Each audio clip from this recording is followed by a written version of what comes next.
is a blessing to have a speaker available for us. Actually, si Pastor Tito is nothing new para sa inyong lahat. At alam kong kilala nyo na siya, maging ang kanyang wife, si Sister Bates.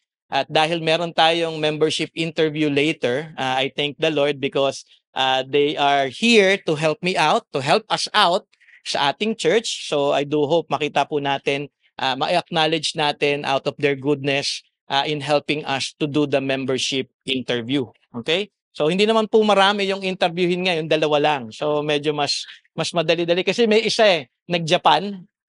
So sabi ko nga baka next year na lang 'yon. Next year na lang siya magpa-interview dahil inuna niya yung Japan So, anyways, it is a blessing to have Pastor Tito. He's a pastor in Higher Rock. He's leading, syempre, yung youth fellowship doon. Kilalang-kilala siya ng ating mga youth dahil ilang beses na siyang nakita at nakasama at nakapakinig ng kanyang teaching. So once again, Pastor Tito, thank you for giving time for us here at BSL.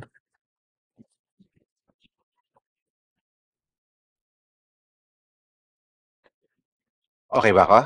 Alright. Magandang umaga po sa inyong lahat. It's good to be back. Alam niyo po, hindi ko kasi alam kung like si Brother J po, no? Si Brother J ay I know po, updated po kami sa pag-aaral po ni J. Alam niyo po ako, nag-aaral din po ako ngayon. At ako po ay TEA po yung inaaral ko ngayon. Ako po ay napunta sa isang professor kasi bali 6 seminars, 6 sems po ito. Naka 5 na po ako, isa na lang. Generous din po yung professor ko. Pero hindi naman kasi nga, si GJ na 100, 99 lang po ang grade ko. Ang kay J perfect, ano? So, generous. I don't know if you know Pastor Quito Espirito. Siya po ang aking professor. One time, hindi po ako nag-agree sa kanya sa isang sinabi niya. So, nakipag-discussion po ako sa kanya. Kaya lang, how can I refute my professor? Siya po ang Holy Spirit Kasi ang surname niya po ay Espiritu. So, mahirap po yan. Biro lang po. Yeah, very good professor po ang aming pong professor si Pastor Quito po. All right, again, it's good to be back po. Privilege po, sabi ko nga anytime kung ako po ay mahihiling pupunta po tayo dito dahil pamilya ko po kayo, hindi po kayo iba sa akin, and of course, especially si Brother J, si Del, and of course si James. Ito po ay part na rin po ng family namin. Inaanak ba kita? Inaanak ko. Tamo, hindi mo alam. JD niya alam na inaanak ko siya. O, kita mo na, inaanak ko po yan. So, family po sa akin yan. Alright. Sige po, let's start po. Alam ko po na tayo pong lahat, diba? Kung tayo po ay tunay na mga mananampalataya, ang Bible reading po ay napaka-importante pong duty. Okay? Para sa ating mga believers po yan. Pero pag tayo po ay mananampalataya, di ba hinahanap po natin yan? Hindi lang po tayo basta nagbabasa ng Bible. Of course, we meditate the Word of God. Pag nag-meditate po tayo, malalim-lalim po yan. Hindi po yan simpleng reading lang. And aside from reading, meditating, nag-aaral din po tayo. Kapag tayo po ay may nakitang passage in the Bible, verses in the Bible, na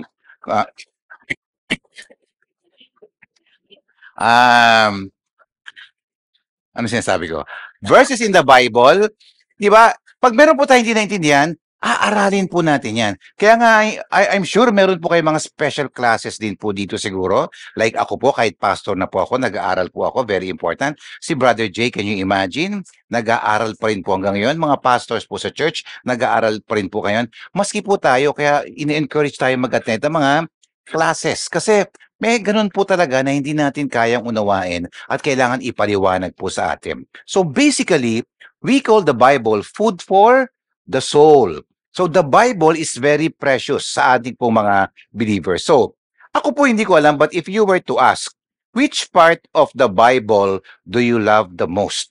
Diba? Meron tayong mga parang mga paborito. Ang tawag nga natin yan parang life verse. Yan ang aking life verse pag nagte-testify po sila. And I know all scripture are God-breathed. Lahat naman po yan ay important. Pero meron po nag-stand out sa atin. Right? Siguro para sa marami sa atin, Psalm 23. Very familiar yan. Okay?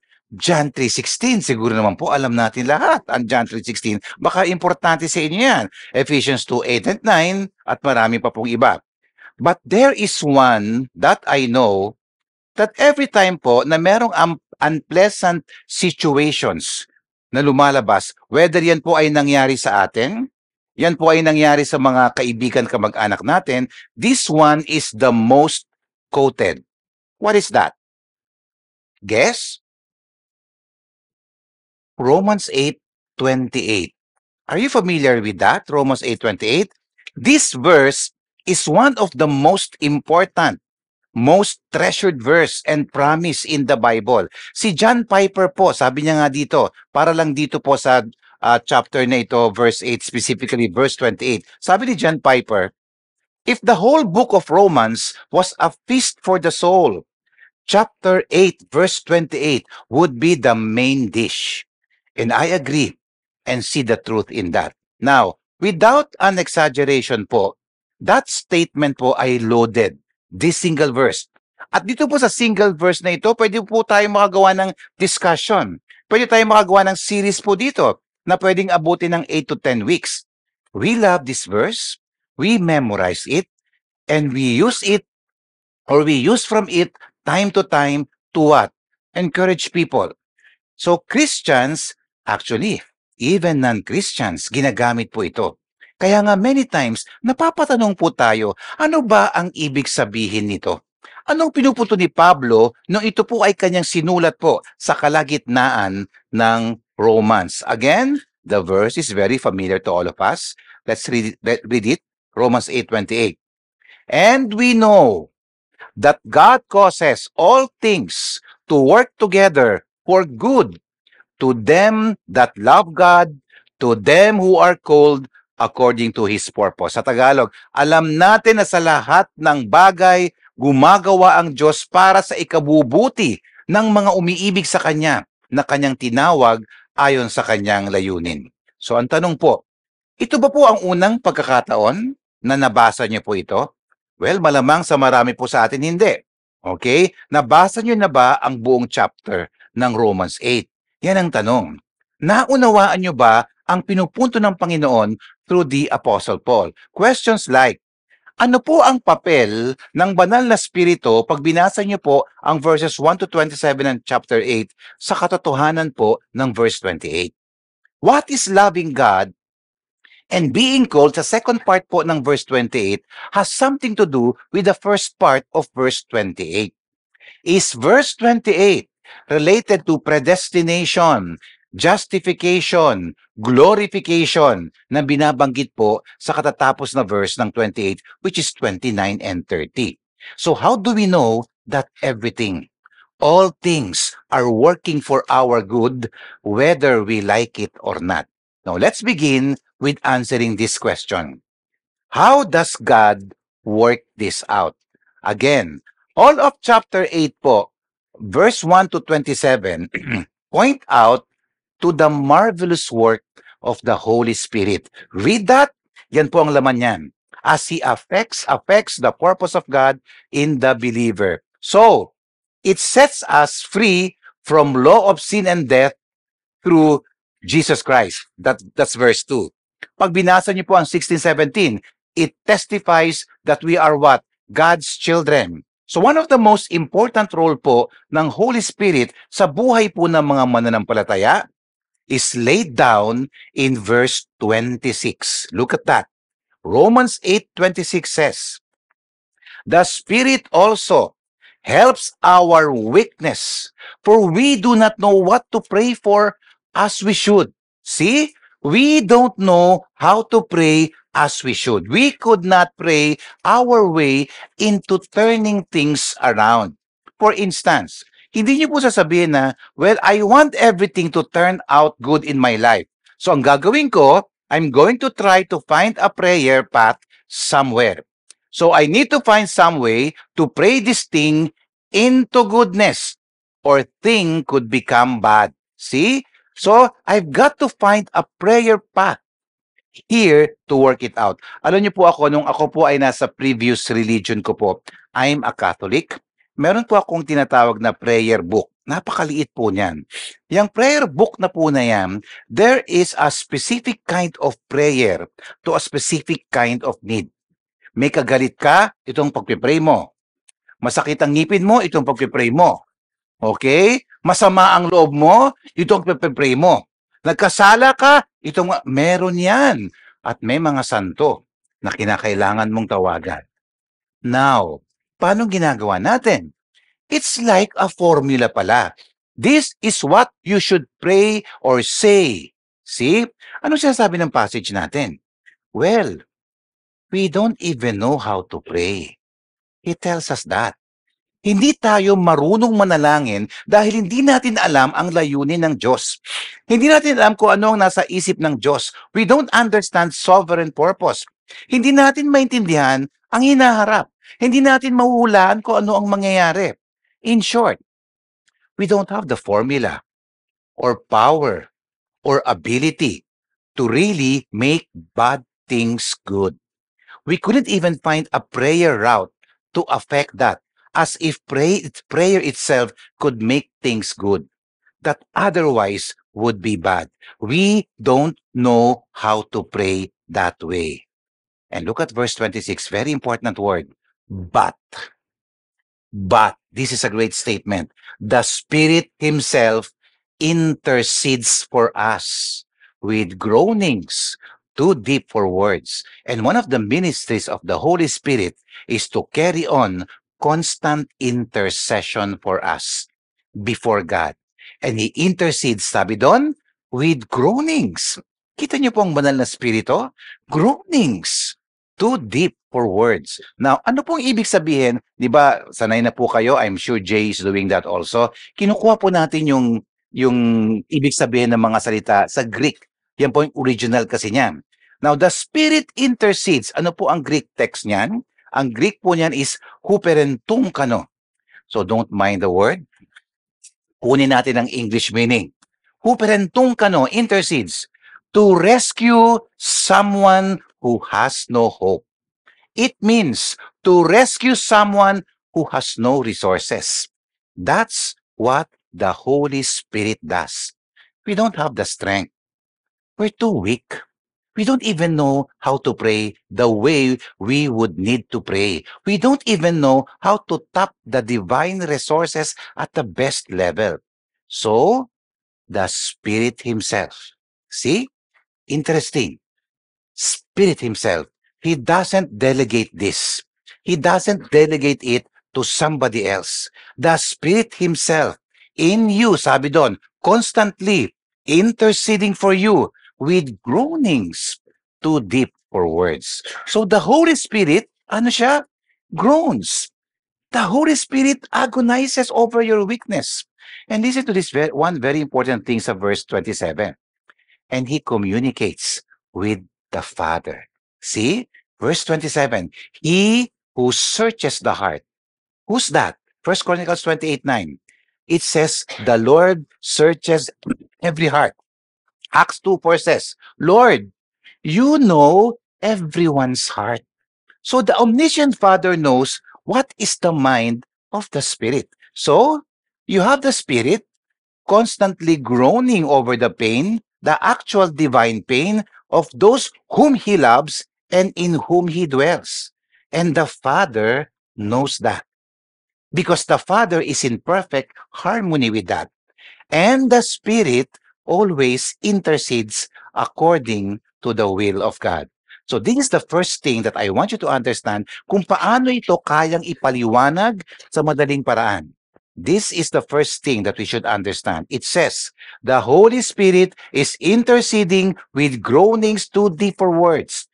What you have is the Holy Spirit interceding passionately, silently, before the throne of God on your behalf. And then verse 27, and He, the Father, who searches the hearts, knows what the mind of the Spirit, because He intercedes for the saints according to the will of God. God then wills that all things work for good. And the Spirit then praying, interceding constantly for us, that is exactly what will happen. So you have this wonderful agreement within the Trinity. The Father's will, that it all work together for good. The Spirit's intercession, that it all work together for good. Now, although, hindi po binabanggit ni Pablo dito ang Panginoong Yesus, but we can add, the intercession of the Son, who sits at the right hand of the Father, constantly interceding for us and seeking the same good out of all the assorted experiences and events of our lives. All right, that's the foundation. The power that is in us, the Holy Spirit who operates in us. Let's go to our main text. What are the lessons that we can learn from verse 28? Now, we have this confidence. Alam na natin ang foundation. Para siyang 1:6 of Philippians. I am confident of this, that he who began a good work in you will complete it. Same thing here. Here in verse 28, we see how the Holy Spirit intercedes for us according to the will of God. So, what are the promises? What are the promises that we can learn from Romans 8:28 given the background? First, the certainty of the promise. Ang katiyakan ng pangako. Verse 28, and we know. So, kapag may salitang and sa Bible, pag meron nakikita tayong end, na end tayo nakikita sa epistles ng Bible, ibig sabihin, connected ito palagi sa previous verse. And we know, sabi doon. So, this is sequential. Kumbaga, subsequent ito, connected. Hindi niya po sinabing, maybe. No. There is certainty here. I am certain. We know. Sa salitang Tagalog. Ngayon, pagkatapos kong ipaliwanag at ipakita sa inyo ang laman ng ang role ng banal na spirito, alam nyo na. How do we know? Again, Romans 1:27 of 8. Because we know the purpose of God's adoption, redemption, glorification. Yan po ay supported ng verses 30-31. This is the plan. Okay, remember Romans 8:1? There is therefore now no condemnation for those who are in Christ Jesus. So Christ provided the necessary sacrifice and the Spirit makes the plan work all the way to the end. Now, all of that produces the truth of verse 28. All of that gets us to verse 28. Again, it's because of the Spirit's intercessory work and because of God's divine purpose that God Himself, in answer to the Spirit's appeal, causes all things to work together for good to those who love Him. Now, let's go to the second promise. Okay? It's overwhelming. First, the certainty. You know. We know. This is certain. Now, ano yung pangalawa? The second promise, the extent of the promise. Ano ang sakop ng pangakong ito? Hanggang saan ito gagana? So the extent of this thing is beyond our ability to grasp. Kumbaga, it is comprehensive. The context, by the way, puts no limits on the all things. None. There are no confining factors. Kumbaga, walang restriction ito. Hindi sinabing all suffering or all trouble. Hindi rin sinabing all good things, all righteousness. Anong sabi? All things. So it is unqualified in its comprehension. As you go through the pain of life, as you go through the problems of life, as you go through the disappointments of life, not only that other people disappoint you, as you go through the struggle with your own sins and your own failures, and you go through all that, and you see, all that is going on around you and all that's going on in you, and you come back to this. All things work together for good. That has to be exceptional statement of good news. Consider Romans 8:32. He that spared not his own son, but delivered him up for us all, how shall he not with him all freely give us what? All things. Same all things. Yes, all things. Whatever the extent of our life situation, whatever the extremity, whatever the difficulty, in short, whatever. Whatever the pain, the problem, the intensity, whatever the overwhelming character ng ating trouble, whatever it is, it all work together for good. Now, ano naman po ang Greek ng all things dito? All things in the Greek, panta. It's an all-inclusive term. And the context puts, again, no limits. Right? There's nothing in this text to limit that. All things, no limitations. Look at this. 2 Corinthians 4:15, sabi ni Pablo, all things are for your sake. He doesn't limit it. 1 Corinthians 3:21, Paul says again, in Jesus Christ, all things belong to you. It is the same all things in terms of Greek terminology. And Romans 8 tells us again in verse 32, in Christ who was delivered up for us all, He has given us with Him all things.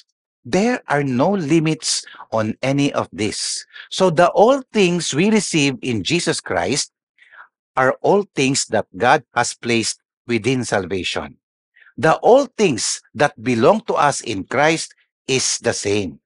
And the all things that Paul referred to when he said, all things are for your sake, is the same as well.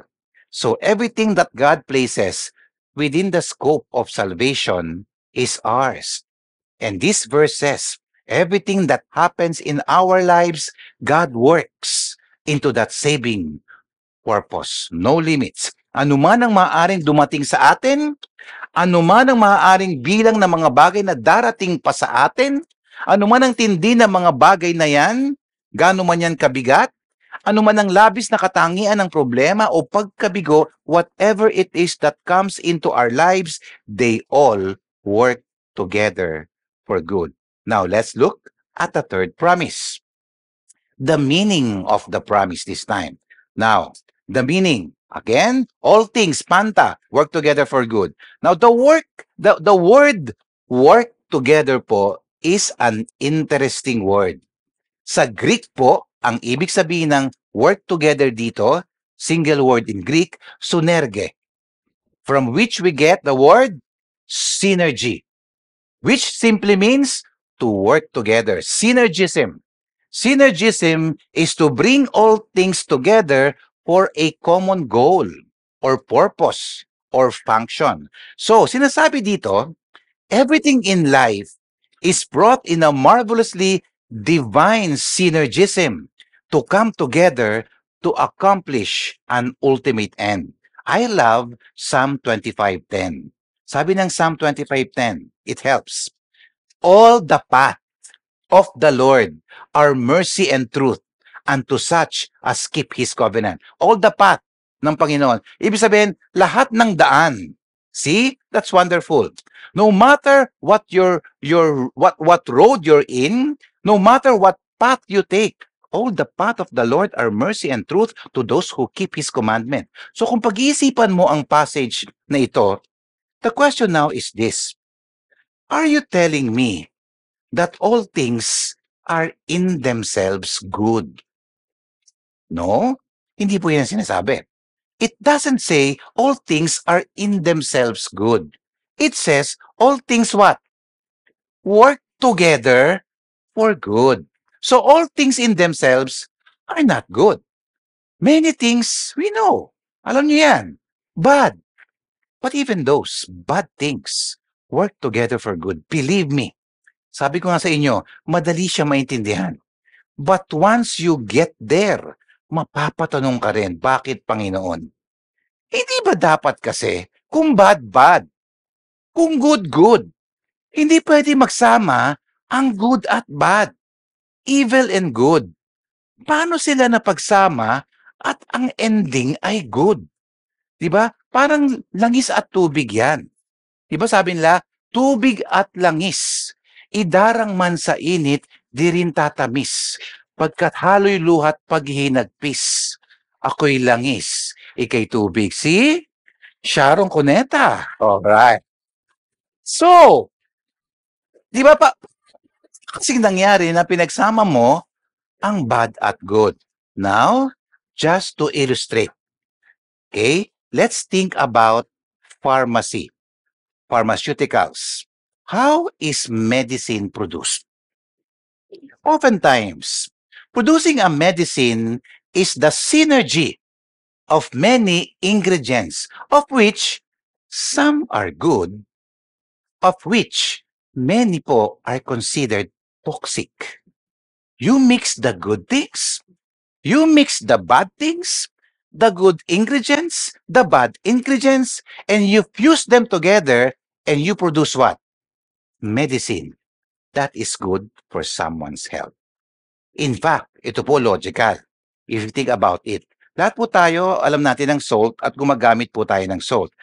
Kung hypertensive po kayo like kagaya ko, nagbabawas po ako sa salt. Alright. Pero ginagamit natin yan. Every day you use salt, ordinary table salt. And you know what salt is. It is made out of two substances. Ano po yan? Sodium and chlorine. Now, try drinking chlorine. Just drink it pure, undiluted chlorine, and see what happens to you. But sodium chloride is the fusion, mixture, the synergy of two toxins. Now, medicine is the same. It's the fusion, the synergy of some good things, some dangerous, poisonous things. But ultimately, it synergizes for good. And that is the meaning of the word.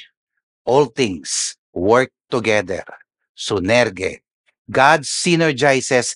That's the causes word. All things, good things. We talk about good things, bad things, everything. So, gagawa po tayo ng mga cases to understand this. And look at our first case. Si Job po. God used the worst of things kay Job.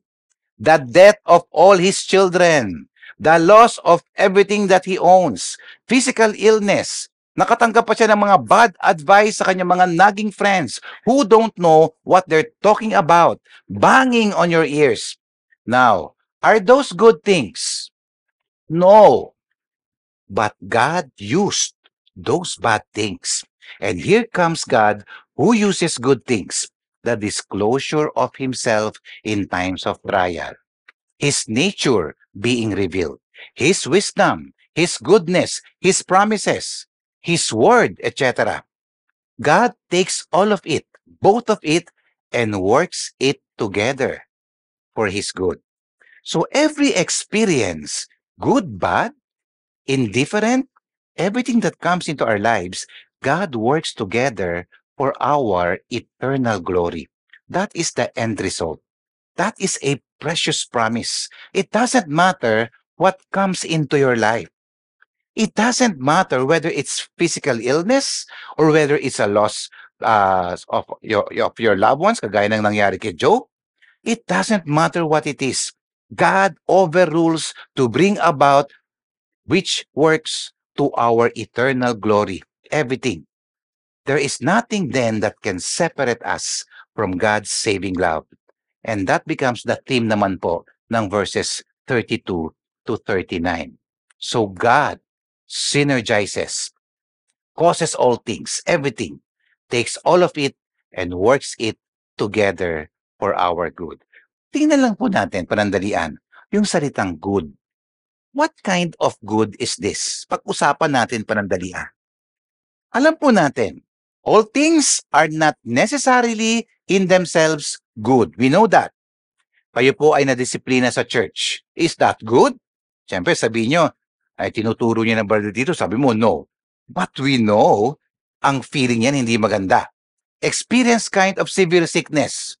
Hindi yan maganda. Loss of loved ones. That's bad. Failure to pass an entrance exam. Kunyari, na-busted ka. Kaya nga, di ba, alam niyo ang Romans 8:28. Kunyari, meron kang trabaho, natanggap ka sa trabaho. Sinasabi niyo ba na, praise God, Romans 8:28? You don't say that. May nililigawan ka, sinagot ka nililigawan mo, wow, Lord, Romans 8:28, praise God. You don't do that. But it's okay to say that. Right? Pero pag hindi ka nakatanggap sa trabaho, okay lang yan bro, Romans 8:28. Hindi ka sinagot ng nililigawan mo, Romans 8:28. Kaya natin siya ginagamit, di ba? But look at this. God whips them into good. Here, while we are still living, and yes, in glory as well. But here, first of all, now think about this. When he says all things work together for good, I think si Pablo po, may dalawang bagay po ang nasa isip niya. Good, now follow very carefully. Good, here and now, first of all, and good, ultimately in glory, second of all. So to put it another way, the good that he's talking about is not just temporal good. Yes, it may include temporal good, but its main idea is eternal good. God is working everything together for our eternal good. To borrow the last little bit of verse 30, to bring us to the point of being glorified. Now, ano po ba ang Greek ng word na good? Now, very important, agathon. Diyan po natin yung pangalan, meron kayong mga kakilala, ang pangalan ay Agatha. Okay? Agathon basically means that which is morally or inherently good. It refers to what is morally good. Now, meron pong isang ibig sabihin sa Greek ang good, kalos. Now, kalos naman po means good on the outside, nice to look at. And so, the one hand, you have outward goodness, that's kalos. On the other hand, you have the inward goodness, agathos. So, ano po ang ginagamit na salita dito? It's agathos.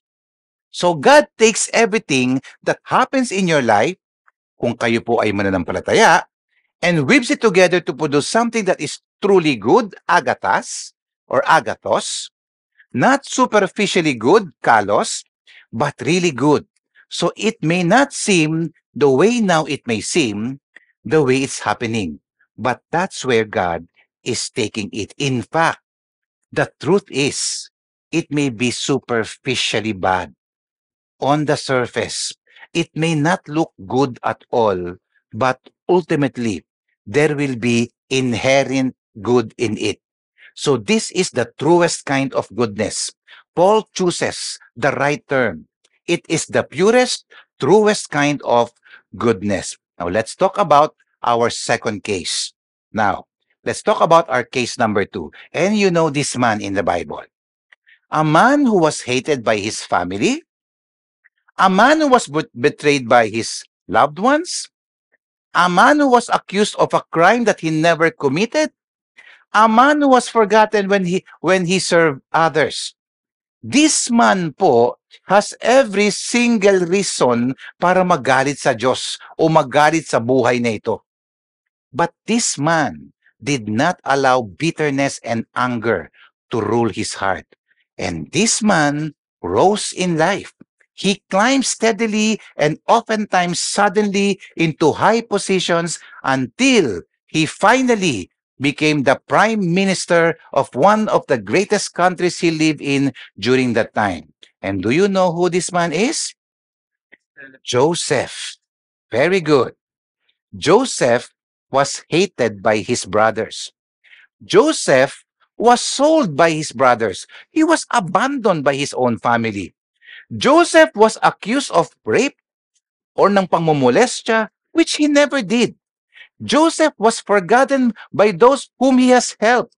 And yet, in the very last chapter, in Genesis chapter 50, verse 20, ano sabi ni Joseph sa kanyang mga kapatid? But as for you, brothers, my brothers who betrayed me, you who abandoned me, as for you, you meant it for evil, but God meant it for good. Wala nang kasing linaw niyan na mapapakita po sa atin ang Biblia kung paano po ipapaliwanag yan. He was enlightened when he realized the sovereignty of God. You meant it for evil, but my God is able to make it work for all things, for my good, and even for your good. Now, what does that say? It says that no matter what happens in my life now, Imagine po si Joseph, kung gaano katagal yung hirap na pinagdaanan niya. The fruit of all those work together in a divine synergism to produce something immediately, temporally, in this world para po sa kanyang benefit. And more than that, it ultimately work for the benefit or for his good in preparation for God's plan for Israel. Naisip niyo po ba yan?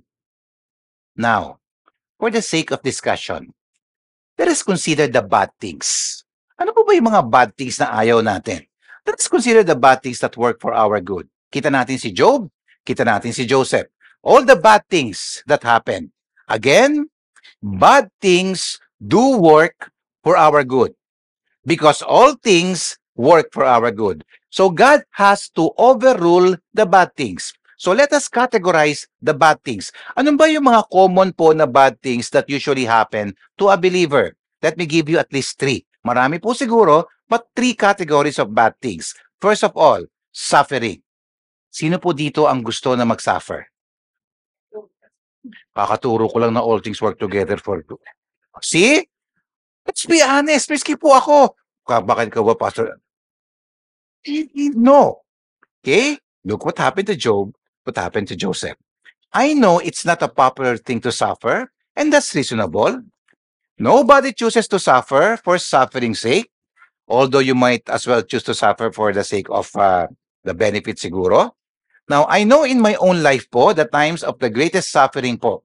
Ako, the times of my greatest suffering have been the times of the greatest spiritual blessing. But suffering is a bad thing. It is an effective sin. It is an effective fallenness. But God works it for good. Tingnan niyo yung Ruth. You remember Ruth? I'm sorry, si Naomi sa Ruth. In Ruth 1:21, expresses the understanding of that. Eto na, si Naomi. You know Naomi, right? You know Naomi. The Almighty has afflicted me. Bakit? Namatay yung asawa niya, namatay yung 2 anak niya. Pagdating niya sa bayan niya, nakita siya ng mga kaibigan niya, oh, si Naomi. Don't call me Naomi. Call me Mara. Ano ibig sabihin ng Mara? Bitter. Kasi bitter, galit na siya sa Diyos. The question is, ginawa bang bitter ng Diyos ang buhay niya? Yes! God made her life bitter. Ay, namatay yung asawa niya eh. Namatay yung 2 anak niya. So what? So what kung gawing bitter ng life, gawing bitter ng Diyos ang life mo? He is God. He can do whatever He wants. And look at how Naomi's life ends. Di ba puring-puri niya ang Diyos? See? Job said, the Lord gave and the Lord has taken away. Maganda ba yun? No. Pero sabi niya, blessed be the name of God. In Jeremiah 24:5, sabi ni Jeremiah, like these good figs, so will I acknowledge them that are carried away captive in Judah, whom I have sent out of this place into the land of the Chaldeans. Pinayagan man yung mangyari yun. Di maganda yun. Look at this, sabi niya, it is for their good. Now that's hard to swallow. Jeremiah, the weeping prophet, receives a message from God that he was sending the people into the captivity in Babylon. For what? For their good. That's exactly what happened. They were purged from idolatry by their suffering. So our suffering, whether it's for chastening or not, refines us, humbles us. Ayan ang sabi ni James, count it all joy when you fall into various trials. Why? Because this suffering has what? A positive effect. A positive or perfect result, he calls it, that you may be perfect and complete, lacking in nothing. Faith produces spiritual maturity, spiritual perfection. Okay? So, I think of Paul in this. Sa 2 Corinthians 12 po. Sabi ni Paul, he had a thorn in the flesh. He prayed to the Lord to remove it. And he had learned, however, that his weakness became the opportunity for God's strength, and God's power was perfected in his suffering. So, suffering is good. Suffering is good. Let me give you several reasons why it is good. One reason, it teaches us what? To hate sin.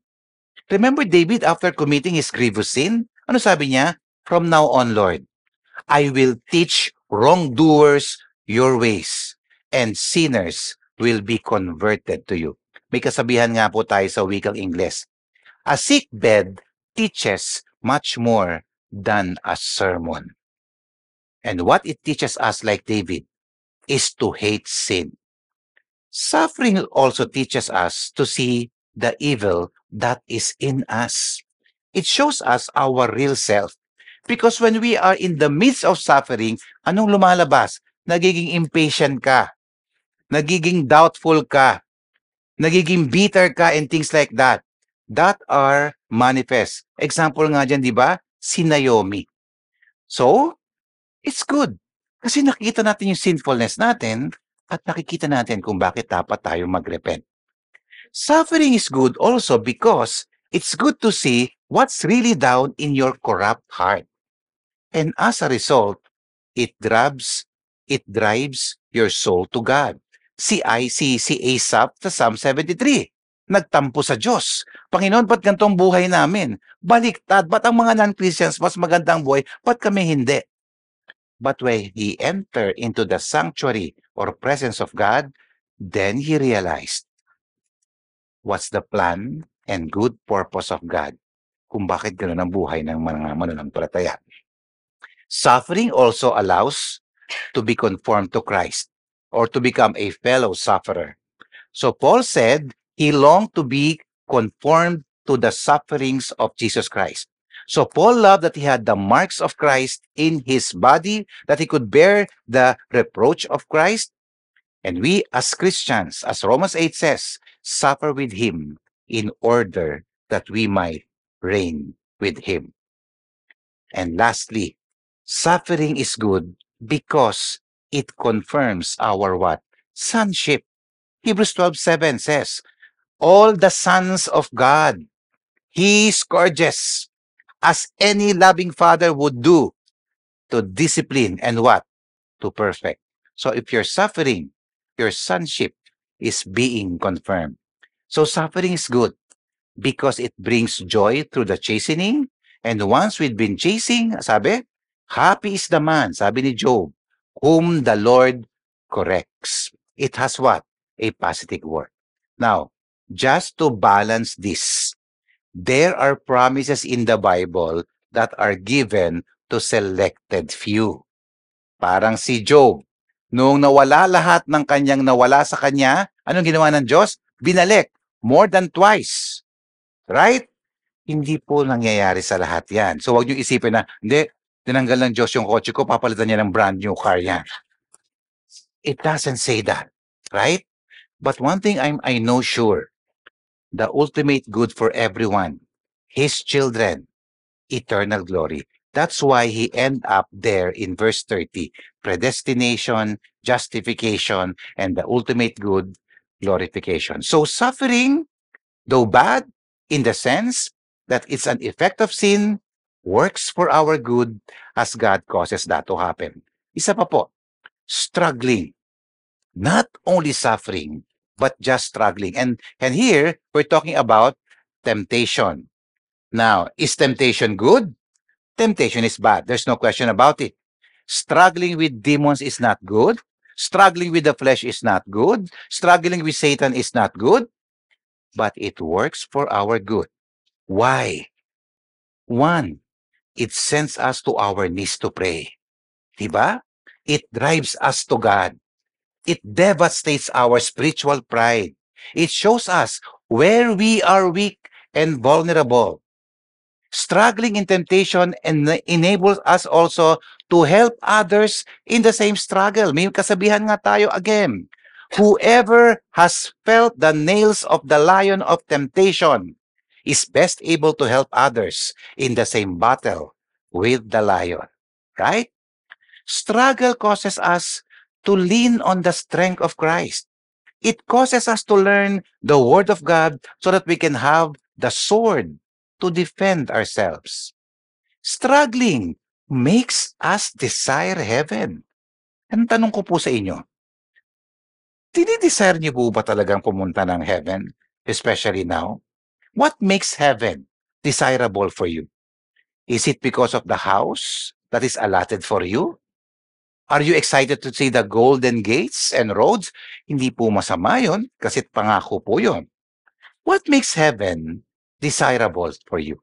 Ako po, dalawa lang po ang nakikita kong dahilan para talaga naman. Kasi, alam niyo, papaisip po ako, no? Kasi po ako, alam niyo, for the past 2 months, hindi po, alam po ni Brother Jayto, naging prayer concern ko po ito, hindi po bumababa ang BP ko. For some reason, I don't know. Nakatatlong balik po ako sa doktor ko. Pinakamababa ko po 140-100, lalo pagising sa umaga, pinagtataka ko po yan. So may gamot na mababa ko, nakatatlong balik na po ako sa doktor, hindi po bumababa. Sabi ko, mamamatay na yata ako. Ang tanong ko sa doktor ko, Dok, ano nangyayari sa akin kasi everyday mataas ang BP ko, 2 months. I think that's not good. Right? So, sabi ko, sa bagay si John MacArthur dies 86. Charlie Kirk, 33. Si Voddy, nagulat ako, he was 56 years old, matanda pa pala ako sa kanya. Sabi ko, Lord, mga faithful servants ito. Pwede na pala ako. I'm 57 po ng September. So parang inisip ko, hindi naman, of course, ayoko namang, may pamilya ka, pero hindi ko po inaalis sa sarili ko na one day. And what makes heaven desirable to me? Number 1, gusto ko po makita si Jesus Christ. Siyempre, to see Jesus Christ in all His eternal glory and the manifestation of the glory of God in a perfect universe. Pero ang pangalawa po, bakit po desirable ang heaven sa akin? What makes heaven desirable to many of us is this. Sa heaven, wala na pong struggle doon. And the relentless and incessant battle with sin and temptation and fallenness in the world is forever over.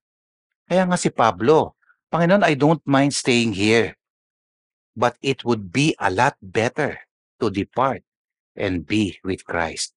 So even temptation or struggle, which is bad, works for our good. It sends us to prayer, it breaks our pride, it drives us to the Word of God and be able to defend ourselves. It instructs us so that we can help others who are being tempted. It causes us to learn to lean on Jesus Christ. It makes us even desire heaven. So suffering is a bad thing that can work for good. Struggling with temptation is a bad thing that can work for good. Now, thirdly, ito po ay medyo iingatan natin. Sin itself, and this might be surprising to you, but sin itself works for our good. Even the sins of believers work for their good. But let me be very clear about sin. I'm not talking about the character of sin. I am not referring to any inherent virtue of sin that is good because there's nothing in it that is good. Naisip mo ba na ang kasalanan ay bahagi ng lahat ng bagay na maaring pagsamahin ng Diyos para sa iyong ikabubuti? Has it ever occurred to you that a pharmacist can take a poison and put it into the mix to produce medicine for you? Naisip mo ba na ang kasalanan ay hindi isang bagay na nakakabigla sa Diyos? At ginagamit pa niya yon para sa iyong ikabubuti at para sa kanyang kaluwalhatian. Now, I want to be very careful again when I say that because some of us this time will think, naku po, ang ganda ng tinuro ni Pastor Tito. Let us sin more. Okay? That God can be glorified pala. Let's sin freely because God's doing to turn it into good. And we want to give Him every opportunity to do that because then He can display His grace. Actually, that's Romans chapter 6. Remember? Shall we sin that grace may be abound? Ano sabi ni Pablo? No, may it never be. Sin deserves eternal hell. Sin is an affront to God. Sin is bad. It's the worst. But even when you sin, do you realize that God can turn sins in this world for the ultimate good of your soul? Now, that is an amazing thought. God can do it by the goodness of God and the power of God, who brings light out of darkness and sweet out of bitter. God can literally bring good out of sin. This doesn't lessen the vile character of sin, doesn't lessen the filthiness of sin, doesn't lessen the evil of sin. But what it does tell us, this is important, that sin cannot ultimately triumph in the believer because God overrules its effect. He overrules its power and he turns it into good. Let's talk about our third case, si David. David was engaged in a heinous and far-reaching sin of adultery, murder. Is that good? That's bad. But out of it came good: brokenness, confession, humiliation, godly sorrow, repentance, and then what? Praise. Read Psalm 51, the great psalm of repentance and God's forgiveness. Now remember, there is reaping in David's sin. And yes, even the reaping for his sin, when his son with Bathsheba died, it was for his good. For his good. Because if God did not do that, he will not be a good God. He will not be a righteous judge. It says there in 2 Samuel chapter 12 verse 14 that because of what he did, all right? Ano nangyari? God's name was what? Was blasphemed before his enemies. Kita mo? Yung mga Kristiyano na yan, ano-ano pa? Ano rin pala? Adulterer din pala? Mamamatay tao din pala? Eh di ba tao ng Diyos yan? See? The name of God was blasphemed before his enemy. And sabi doon, ano sabi niya? David, your sin has to be judged. Kailangan makita ng mga tao, especially his enemies, that God cannot tolerate sin. So, it has to be judged even to the man after his own heart. Okay? That is for his own good, to show who God is unto his people, even to the man after his own heart. After committing sin, God forgave him. That's good. But the effect or reaping, his son will die. That's bad. But both work together for good for him, for his enemies, and also for Israel. So, our sins, God can work together for good. The first way is because he overrules their ultimate effect. And that would be the ultimate effect of sin. What would be the ultimate effect of sin?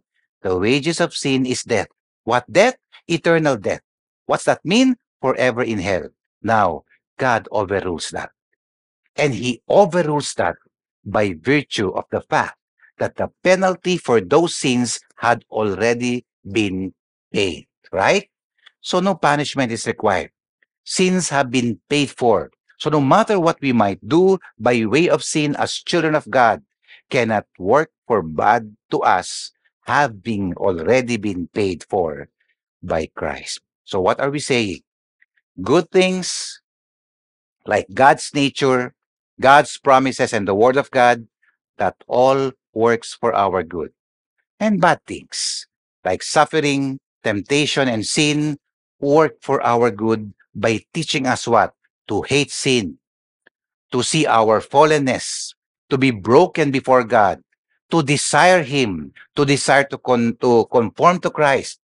They cause us to pray, be humble, be thankful, to praise God, to long for heaven, all of those things.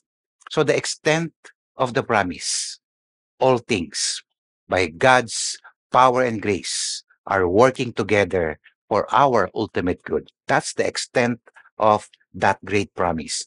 Now, this is important. So, who are the recipients? Who are the recipients of this promise? Okay? To whom are these promises given? Pang-apat po, consider the recipients of the promise. Okay? Alam po natin, sabi ko nga, we know that all things work together for good, but not for everybody. Not everybody in the world can claim that promise. Not everybody can hang on to that secure hope. Kaya sabi ko nga sa inyo, di ba? Miski nga hindi mo nananampalataya, kino-quote to. Pero may qualification po ito. The recipients are named. To them that love God, to them who are called. First of all, them that love God. And secondly, them who are called. Are you called? Kayo ba sa tingin nyo ay tinawag ng Panginoon? Di ba, may membership interview po tayo na ginagawa sa church, di ba? Yan po yung una namin hinahanap. Hanggang bang Kristiyano ka na? Okay? Sometimes may bumabaksak, pero alam niyo po, sa totoo lang, ha? Hindi po tayo all-knowing. Kahit po, nandito kami at ginagamit kami at sa interviews, Jay, mukhang Kristiyano naman. May possibility nagkakamali din po kami. Okay? Sana hindi. Di ba? But it's possible also. But you have to ask yourself, are you cold? Kasi kung cold ka, ano ka? Lovers of God. Alam nyo, ang mga lovers of God are worshipers of God, by the way. Kaya alam niyo po nang tinuro ko po to sa ESNA, sa hierarchy. At least dito, siguro maganda po dito, wala kayo ditong katabing Jollibee. Wala kayong katabing McDonald's. The new temptation po yan sa church. Sometimes napapaisip po ako, bakit pa itong mga to dumarating sa church pagtapos na ang worship? Some of them intentionally, iniiwasan po nila ang worship. Even yung koinonia time namin. Nakatayo po yan doon sa labas. Pag magsasalita na ang pastor or kakanta na, nagpapasukan po. Napapaisip po ako. Because if you're a lover of God, you're a worshiper of God. You will love to worship God. Now, hindi ko po ginajudge, pero minsan-minsan may mga nalilate. Alam niyo naman po kung bakit kayo na-late, right? It's a heart issue na po yan. Pero, kayo po ba ay excited ka nang mag-attend? Kailangan bago magsimula, naka-worship ako. Because lovers of God are worshipers of God. At yan po ang isa. Kaya ako napapaisip sa mga tao na, bakit pag pupunta ka ng church, word lang ang hinahanap mo? Napapatanong po ako kung ito nga ba ay mga mananampalataya. So, all things work together for good. Kanino po ito? Ito po ay hindi para sa lahat. Ito po ay para sa lovers of God and those who are elect. Now, in closing po, let me talk about the last case. Okay? And I am saving the best for last. Our last case. You want to know the supreme illustration of Romans 8:28? I'm just going to close with this. The supreme illustration of that in all of the ages of time. The supreme illustration of that is the death of Jesus Christ. It was the most heinous thing a man could do, right? That sinful men would crucify the Holy Son of God who did no wrong. That's bad. They crucified him. That's really bad. That was man at his darkest hour. Very poor man. Yet, out of that darkest worst, God brought out the supreme best that Jesus would now say, "It is finished," and become truly the Lamb of God that takes away the sin of the world. That's good. You see, the worst thing that ever happened in human history, the worst thing any person ever did, turned out to be the best thing that ever happened. That's the death of Jesus Christ. Where would we be if God did not send his Son for us? What will happen to us if Christ did not give his own life for sinners like you and me? the best illustration of the bad things that happened in human history is when Jesus Christ gave himself up for us. And that's how God works, to overrule everything for our ultimate good and glory. But it turned out to be for the good to them who loved him and called according to his purpose. Let's pray. Panginoon, kami po ay overwhelmed. It is really overwhelming to us since we don't deserve anything. We know well we don't to consider kung gaano kalawak ang inyong kabutihan. Okay, the greatness of this grace. We who were predestined before time, even before planado pa lamang ang creation, and then in time we are called. We're called with an effectual call to salvation, and then justified, declared righteous. Ngayon po, we're waiting for glorification. Panginoon, natin can break the process so that whatever comes into our life, whether it be good or bad, you work together to that eternal end. What an amazing reality. We cannot even comprehend the wonder of your grace, the wonder of your power to make good out of such a mixture of good and evil. So, as individual believers, we enjoy, Lord, this eternal blessing that has nothing to do with us, but all to do with your great grace. We praise you, Lord. We praise you for that, Lord, and we thank you. In the name of Christ, we pray. Amen and amen.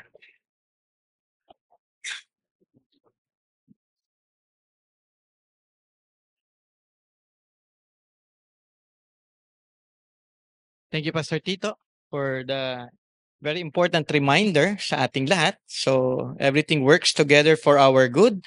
And I do hope that